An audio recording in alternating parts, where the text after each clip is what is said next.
Well, good evening, everyone. Here, Thursday evening, and let me tell you, this is going to be a rock and roll Coach Matt on the personal side because today has been just a day full of stuff. You have these days where everything comes up. So let me start getting through. First off, very excited. I have this book, Zen and the Art of Motorcycle Maintenance. A good friend of mine said it's his favorite book, so I got it. It was a gift from another friend, and I'm super excited to start reading it. So one thing about me, personal side, is, gosh, man, a bunch of stuff. So I heard over the weekend, I was listening to a podcast, and the gentleman on the podcast says, happiness should not be a goal. He said, have you ever thought of a more stupid goal than happiness? I thought, well, how odd is that?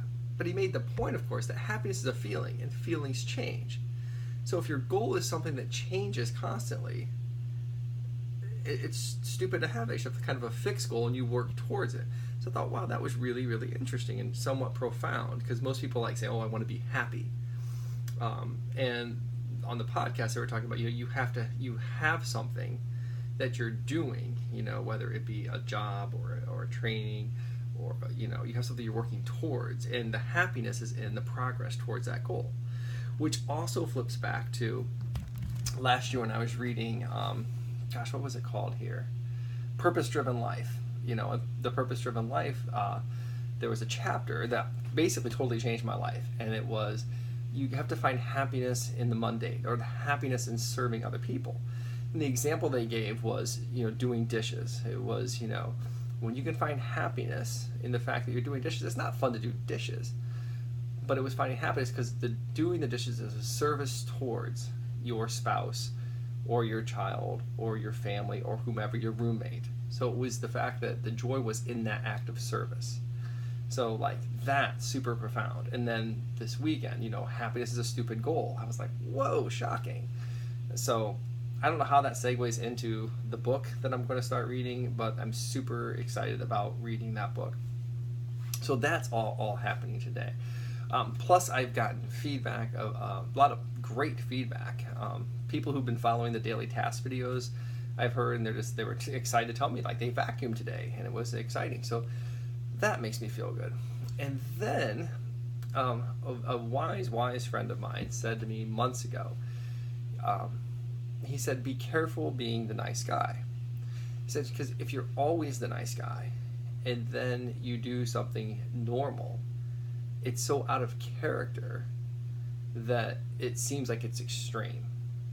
So he was like, if you're always going above and beyond, when you just do what's expected, then it can be like a massive sign of trouble. And I was like, that's really interesting. And it was just when I was getting married, and he was saying, obviously, you want to serve. You serve one another. You serve your spouse. You serve your family. You serve your community. But he's like, if you always go above, then sooner or later, when you reach a point of exhaustion and you're like, listen, I just need this, I need this break, it seemed like is, whoa, a big deal.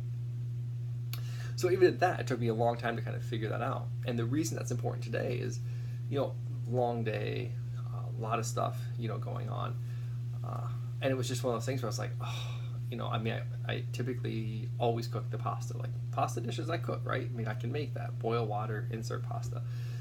But I had gotten home from practice, and I was like, oh man, I don't feel like cooking, but I did it anyhow. But I had that feeling of man, I wish that Jen would have cooked, the pasta, because she's been home and had friends over, and granted we had the baby, but I've been working all day. It was really interesting, now I made it, and obviously I worked through it because of course, I know Jen's not sleeping very much, and she's obviously feeding Amelia all the time, but I had that moment where I was like, man, I deserve this. And it was tough. It was just an emotional moment. Then I had to, flip back and think about it, well, how's Jen feeling at 3 a.m. when she's up feeding Amelia? I don't suppose that she wants to do that.